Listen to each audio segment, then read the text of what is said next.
একটা ভালো সিনেমা, একটা বড় সিনেমা আমি প্রেজেন্ট করতে গেছি, তার ম্যাক্সিমাম সময়টাই কিন্তু আমাকে অনেক বাধার মুখে পড়তে হয়েছে। ম্যাক্সিমাম সময় কিন্তু দেখা গেছে কিছু মানুষ একত্রিত হয়েছেন, রুখবার চেষ্টা করেছেন, কিন্তু আমি তো আসলে তাদের জন্য সিনেমা বানাই না, তাদের জন্য সিনেমা করিও না। আমি সব সময় সিনেমা করি বাংলাদেশের জন্য, বাঙালির জন্য। আমি সব সময় চেষ্টা করি বাংলা সিনেমা কিভাবে পৃথিবীময় ছড়িয়ে যাবে।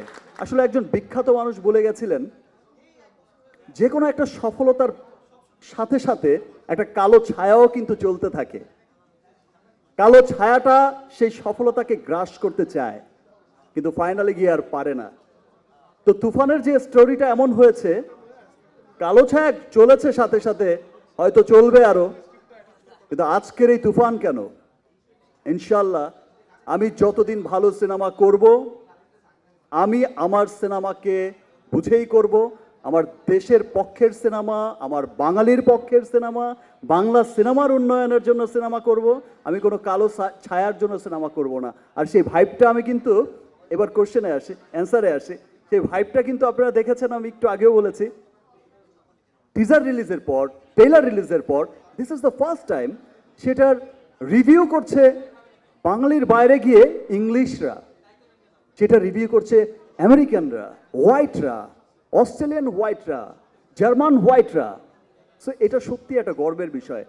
আমার বিশ্বাস যে দেখেন, আমি তো এই সিনেমা দিয়েই আর আমি বলতে পারি না যে কর্ণাটকের মতো বা তামিলের মতো হাজার কোটির বিজনেস করে নেব, বাট আমি এইটুকু বলতে পারি, সেই ক্লাবে যাওয়ার, সেই বিশ্ব দরবারে যাওয়ার পথ চলাটা যেমন শুরু হয়েছিল গত বছর, এই পথ চলাটায় আমরা অনেক দূর এগিয়েছি। আজকে ইংলিশরাও আমাদের রিভিউ করছে, বাংলা সিনেমার রিভিউ করছে।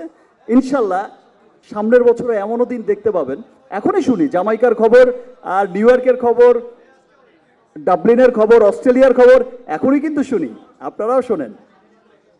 ইনশাল্লাহ তুফানে গত বছরের চাইতে বেশি নিউজ শোনা যাবে ইন্টারন্যাশনাল, তার সাথে এন্টায়ার মিডল ইস্টের একটা ভালো নিউজ শোনা যাবে, এবং আগামী বছরগুলোতে এর ধারা অনেক অব্যাহত থাকবে এবং অনেক দূরে এগিয়ে যাবে। তুফানের মতো এমন একটা চমৎকার প্রজেক্ট, যেটা আসলে আমরা যদি সেটাকে বলি হচ্ছে কমার্শিয়াল ফিল্ম,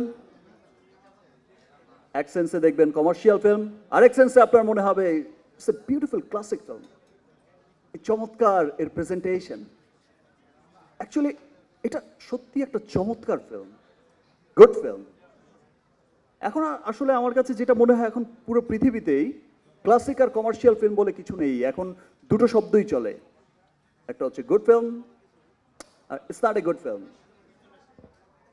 সো তুফান যে এত ভালো চমৎকার একটা সিনেমা এবং সবার হৃদয়ে যে কেড়েছে, সবার হৃদয়ে যে তুফান উঠেছে, সেটা তুফানের টিজার দেখলেই বোঝা গেছে, সেটা তুফানের গান দিয়েই বোঝা গেছে।